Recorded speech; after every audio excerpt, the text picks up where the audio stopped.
Биринчи деңгээлде биздин элибиздин саламаттык сактыгы эң приоритет. Биринчи байлык ден соолук дейт. Биз элибиздин ден соолугун карап, ошого толугу менен бар шарттарды түзүп бериш керек. Мындай спекуляция ошол учурдан пайдаланып, пайда көрүп алайын деген дагы ошондой бир туура эмес ойлуу адамдардан жана кызыкчылыктардан биз арылышыбыз керек. Дармектер бардык аптекаларда ошол коюлган баасы менен бирдиктүү бааны карманыш керек. Аны камсыз кылуучу органдарга тапшырма беребиз.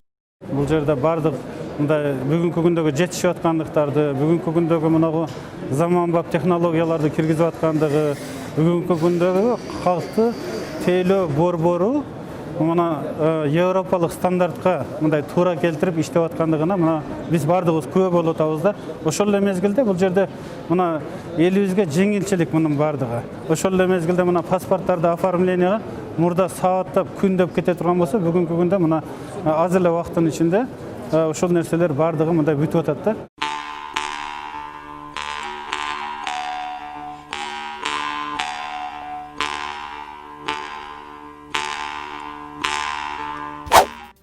Өкмөт башчылык кызматын убактылуу токтоткон Садыр Жапаров баш мыйзамды өзгөртүүгө каршы болгондордун сын пикирине жооп берди. Ал кайрылуусун соц тармактардагы баракчаларына жарыялады. Жапаровдун кайрылуусунда 2010-жылы кабыл алынган Конституция бир уч адамдардын пайдасы үчүн гана кабыл алынган 10 жылдагы тажрыйба жаңы баш мыйзамды кабыл алуу зарылдыгын көрсөттү деп айтылат. 2010-жылы кабыл алынган Конституциянын 114-беренесинде Конституцияга өзгөртүү киргизүү гана мүмкүнчүлүгү каралып, ошол эле убакта толуктоолорду киргизүүгө же жаңы редакцияны кабыл алууга бөгөт коюлуп калган. Муну менен Кыргызстандын өз алдынча эгемен мамлекет катары калыптанып, андан ары өнүгүп өсүшүнө тоскоолдук жаралып калган. Буга акыркы 10 жылдагы жашоо турмушубуз далил болду. Кыргызстанды шоопурлар, жан сакчылар жана ушул сыяктуу бир уч адамдар башкарып келди. Алардын кесепетинен кече жакындагы элдик толкундоолор келип чыккандыгы жалпыга маалым деп айтылат Жапаровдун кайрылуусунда. Ошондой эле Жапаров жаңы баш мыйзамды кабыл алуу боюнча Демилге Акаевдин Бакиевдин тушунда кабыл алынган конституцияларга кайтып келүү эмес экенин белгилеп, мамлекеттик маанилүү маселелерди чечүүдө элди катыштырууга шарт түзүү экенин билдирген. Жапаров кыргызстандыктарды Конституциянын жаңы долбоорун талкуулоого, жигердүү катышууга чакырып, сунуштар эске алынаарын айтты. Учурда буттоосу көп болуп жатканын билдирип, аны сындагандарга жооп берди. Мындан 20 эле күн мурда жаңыланууга каршы болгондор кокуй эле кокуй жабык эшик артында баш мыйзамды даярдап, элдик талкуусуна алып чыкпастан кабыл алганы жатышат деп кыйкырып чыгышты эле. Эми баш мыйзамдын долбоорун элдин талкуусуна алып чыкса, буга да каршы болуп, мыйзам бузуу болуп жатат деп элибиздин башын айлантып, бут тосуп жатышат деп жазылды Жапаровдун кайрылуусунда.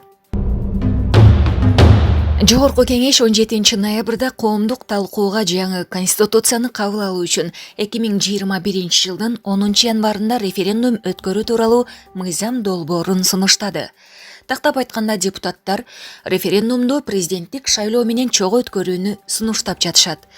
Учурда Конституцияга ылайык башкы мыйзамга өзгөртүүлөрдү киргизүүнү 80ден кем эмес депутат демилгелей алат жана ошондо гана мыйзам долбоору референдумга коюлушу мүмкүн. Бирок мыйзам долбоорунун авторлорунун бири делген Атамекен фракциясынын депутаты Эмил Токтошев демилгечи катары кол койбогонун билдирди. Бир нече депутат Конституциянын жаңы долбоорун окубай эле кол коюшканын, мыйзам долбоорунун автору эмес экенин айтышты. Учурда жаңы Конституциянын автору же авторлору ачыктала элек. Бирок жогорку кеңештин сайтына жүктөлгөн документ. Маалыматка караганда документтин автору болуп Бектур Зулпиев саналат. Ал учурда президенттик аппараттын жетекчисинин орун басары кызматын ээлейт. Башкача айтканда, Конституциянын жаңы долбоору Зулпиевдин компьютеринен алынып, жогорку кеңештин сайтына жүктөлгөн. Булак баракелди. Президенттин басма сөз катчысы Галина Байтерек жогорку кеңештин сайтындагы баш мыйзамдын жаңы долбоору жарыяланган документке президенттик аппараттын жетекчисинин орун басары Бектур Зулпиевдин фамилиясы эмнеге жазылып калганы боюнча Азаттыкка комментарий берди. Байтеректин айтымында авторлор президенттин милдетин аткаруучу Садыр Жапаровго баш мыйзамдын долбоорун алып келишкен. Жапаров аны президенттин аппаратынын юридикалык бөлүмүнө жөнөткөн.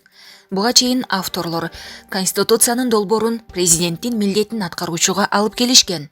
Президент ал долбоорду аппараттын юридикалык бөлүмүнө жөнөткөн. Юридикалык бөлүм болсо ал долбоорду мыйзам долбоору катары иреттеп, формага салып, жогорку кеңешке жөнөткөн. Зулпиевдин командасы болгону анын мыйзам долбоору катары иреттеген. Ошондуктан Зулпиев жазылып калган. Бүгүн же эртең мыйзам долбоорунун авторлору чогулуп, кеңешип, өздөрү жөнүндө жарыялашат, деди Галина Байтерек. Буга чейин депутат Дастан Бекешев жогорку кеңештин сайтындагы баш мыйзамдын жаңы долбоору жарыяланган документке президенттик аппараттын жетекчисинин орун басары Бектор Зулпиевдин фамилиясы жүргөнүн айтып чыккан. Социалдык фонддун төрагасы Медер Ирсалиев аймактык бөлүмдөрдүн жетекчилеринин ири өлчөмдө мыйзамсыз акча жыйноого катыштыгы бар деген шек менен кармалды. Бул тууралуу Улуттук коопсуздук мамлекеттик комитетинин маалымат кызматынан билдиришти. Чогултулган материалдардын негизинде кече 18 ноябрда Соцфонддун төрагасы Медер Ирсалиев УКМКнын убактылуу кармоочу жайына киргизилген. Учурда тергөө иштери жүрүп жатат. 17 ноябрда УКМК Соцфонддун аппарат жетекчиси Акылбек Байдылдаев жогоруда айтылган кылмыш ишине тиешеси бар экени аныкталып кармалганын билдирген. Булак репортер Кейжи. Малдыбаев атындагы Кыргыз улуттук академиялык опера жана балет театрынын мурунку жетекчиси кармалды. Бул маалыматты бүгүн 19 ноябрда экономикалык кылмыштарга каршы күрөшүү кызматынын басма сөз кызматы билдирди. Тергөөнүн версиясы боюнча мурунку директор кызмат абалынан кыянаттык менен пайдаланып, пайдасыз келишим түзгөн. Анын кесепетинен мамлекетке 1 миллион сомдон ашык зыян келтирилген. Башкоргоо чарасын 1-май райондук соту бүгүн карайт. Ал эми пресс агенттигине булактар аркылуу маалым болгондой, сөз Болотбек Осмонов тууралуу болуп жатат. Булак бара келди. Белгилүү ырчы Бек Борбеев баш мыйзамдын жарыяланган жаңы долбоорун колдой турганын билдирди. Жоопкерчилик жок. Ушул акыбалга келдик. Бир адам бардыгына керт башы менен жооп берсе колдойм. Жаңы баш мыйзамды окуй элекмин, окубай эле колдойм деп Facebook баракчасына жазды ырчы. Белгилей кетсек, Конституциянын жаңы долбоору 17 ноябрда парламенттин расмий сайтына жарыяланды. Анын демилгечилери катары 80 депутаттын аты жазылган. Долбоордогу негизги өзгөрүүлөр: элдик курултай институту түзүлөт. Президент өз ыйгарым укуктарын аткаруу менен бирге өкмөттү дагы жетектейт. Ал 5 жылдан 2 мөөнөткө шайланса болот. Жогорку кеңештин депутаттары 90го азаят жана башка. Булак репортер Кейжи. Мурдагы президент Алмазбек Атамбаевдин кызы Алия Шагиева өзүнүн Instagram баракчасына таштандынын арасында жаткан сүрөттөрүн жарыялады. Ал айлана чөрөнү коргоо жана таштанды менен күрөшүүгө чакырып, атайын сүрөткө түшкөн. Биринчи сүрөттө анын чемодандын үстүндө отурганын көрүүгө болот. Чемоданда эмне бар? Бардык жерде мунун көлөмү өсүп жатат. Жагдай көңүл чөктүрүп, ойлонууга мажбурлайт. А биз кол кушурабыз, башыбызга чочуткан ойлор чуркап келет. Биз бир нерсе жасай алабызбы? Эмне кылабыз? Кырдаалды жөнгө салуу үчүн башкы эреже өзүңүздөн баштаңыз деп жазган Шагиева.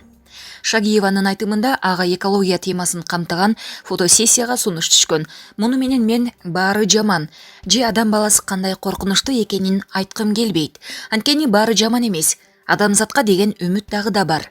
Мен дүйнөгө ишенем, дейт Шагиева. Булак репортер Кейжи. Кече 18 ноябрь күнү кечки саат 20:00 чамасында Чүйдүн Кайыңды шаарынан тоют жүктөп чыккан автоунаа түндө Кара Балта шаарында тоңуп калды. Бул тууралуу аймактык кабарчыга айдоочу өзү билдирди. Анын айтымында оор жүк ташуучу автоунаада 15 тонна тоют болгон.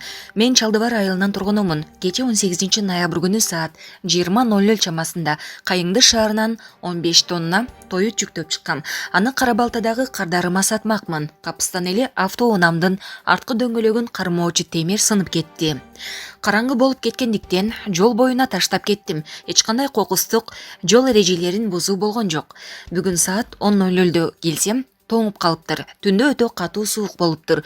Керектүү тетиктерди алып келдик. Азыр оңдоп сапарыбызды улайбыз, деди айдоочу. Чүйдүн Москва районунда жол кыймылын көзөмөлдөө күчөтүлдү. Бул тууралуу аймактык кабарчыга райондук жол кыймылынын коопсуздугун көзөмөлдөө башкармалыгынан билдиришти.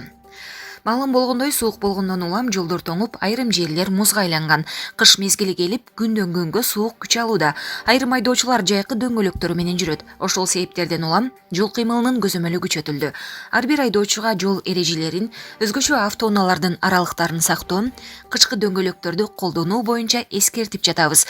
Ал эми ушул шартта ата-энелерге да кайрылгыбыз келет. Балдарды жол кырсыктардан сактайлы. Аларга жол эрежелерин так колдонууну күндө эске салып туруу керек деп айтылат маалыматта.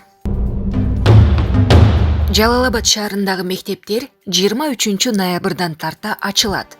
Бул тууралуу шаардык медианын басма сөз кызматы кабарлады. Жергиликтүү штаб 1, 5, 9, 11 класстарга гана мектепке барып, билим алууга уруксат берди. Калган класстардын окуучулары онлайн тартипте окуусун улантат. Бул чечим муниципалдык жана жеке менчик мектептерге да тиешелүү. Шаардагы номер 12, 18, 22 мектептер толук кандуу иштеп, 1 класстан 11 класска чейин окуучуларды кабыл алат. Анткени бул 3 мектепте балдардын саны аз. Булак Марал ФМ.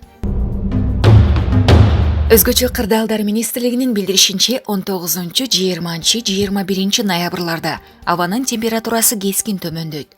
Бүгүн 19 ноябрда туруксуз аба ырайы күтүлөт. Кыргызстандын көпчүлүк аймактарында мезгил менен кар жаайт. Чүй, Ош, Жалал Абад облустарынын кээ бир райондорунда жаан-чачын катуу жаап, зымдарга жана бактарга суу кар жабышы күтүлөт. Жолдор тайгак болуп, батыштан соккон шамалдын ылдамдыгы айрым жерлерде секундасына 15-20 метрге жетиши мүмкүн. Кыргызстанда 19-21 ноябрларда абанын температурасы кескин төмөндөчү, өрөөнүндө түнкүсүн -10, -15, түндүгүндө -12, -17, ал эми күндүзү -2, -7 градуска чейин. Талас өрөөнүндө түнкүсүн -14, -19 градуска чейин, күндүзү -4, -9. Ош, Жалал Абад, Баткен облустарынын өрөөндөрүндө түнкүсүн -6, -11, күндүзү -5 градуска чейин. Ал эми тоо этектеринде түнкүсүн -8, -13, күндүзү -1, -6 градуска чейин төмөндөйт. Ысык көл облусунун дыйканчылык аймактарында түнкүсүн -3, -8, чыгышында -6, -11 градус суук. Ал эми күндүзү -2 сууктан +3 градуска чейин жылуулукка чейин өзгөрүлөт. Нарын облусунун дыйканчылык аймактарында түнкүсүн -11, -16, күндүзү -1, -6. Ал эми тоолуу райондордо түнкүсүн -13, -18, күндүзү -5, -10 градуска чейин. Ал эми нарында бийик тоолуу райондордо түнкүсүн -24, -29 градуска чейин, күндүзү -14, -19 градуска чейин суук болушу күтүлөт. Мындай туруксуз аба ырайы жайыттарда малды кармоону, автоунаа, энергетика жана коммуналдык кызматтардын ишин кыйындатат. Тиешелүү маалымат тийиштүү министрлик ведомстволорго, жергиликтүү бийлик органдарына жеткирилген.